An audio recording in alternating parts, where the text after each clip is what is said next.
for us to turn to the man who's going to be the radio color analyst with Chris Carino on Compass Media Networks when the Bills head to Kansas City on Sunday. So if you are not in the Bills radio network listening area, if you're somewhere else in the country, you can probably pull the game in on radio, Compass Media Networks, and Brian Baldinger will be on the call. Also, as you know, an NFL Network analyst and famous for his Baldy breakdowns on his Twitter account at BaldyNFL. Here is Brian Baldinger. Okay, Baldy, let's begin here. Chiefs-Bills week, which almost feels like a division week because this is the fifth time they're meeting in the last 3 years, counting playoffs. The quarterbacks are obviously the central focus of this whole thing, but in your estimation, what do you think makes the matchup so special?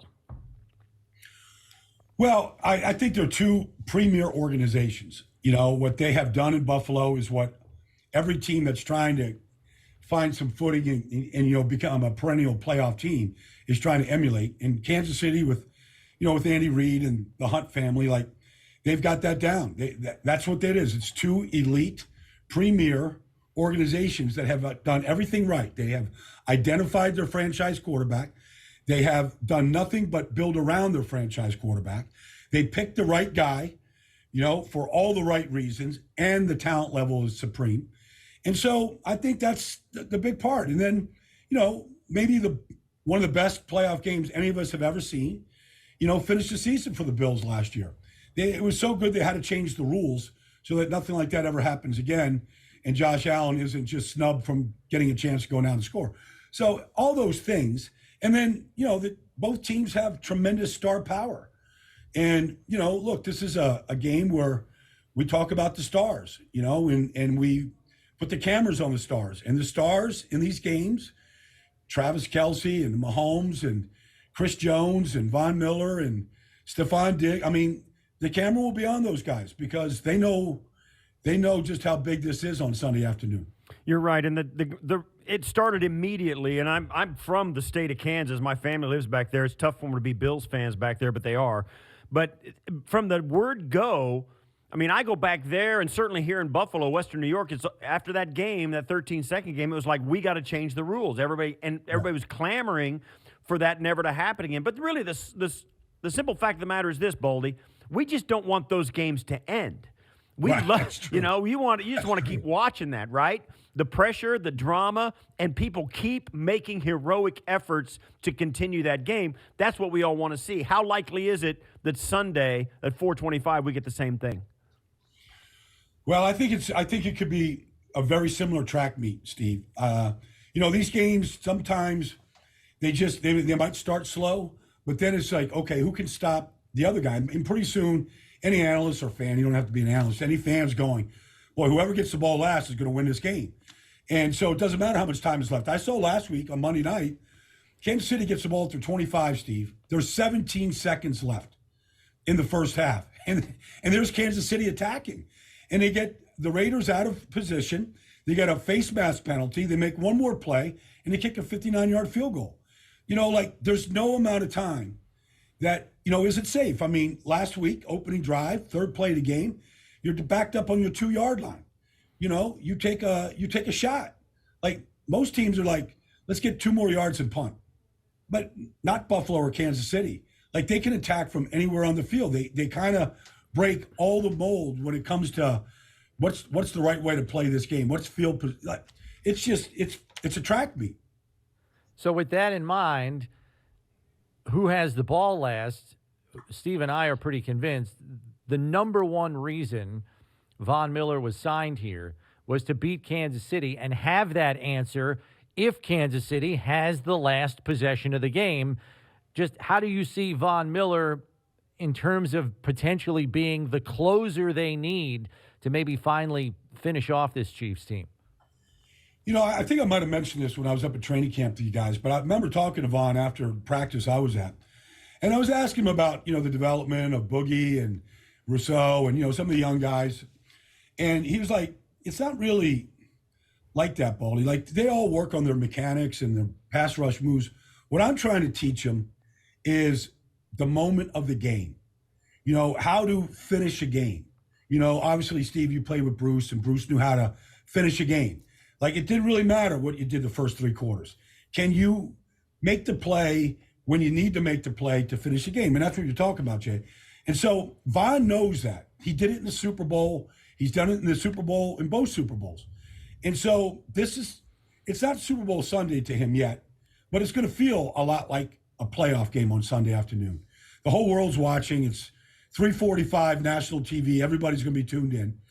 And Von knows it's not pressure to him. It's not like he has to go perform. He knows it. And that's why he's there. And so we'll see. Can he beat, I don't know, Zeus at left tackle?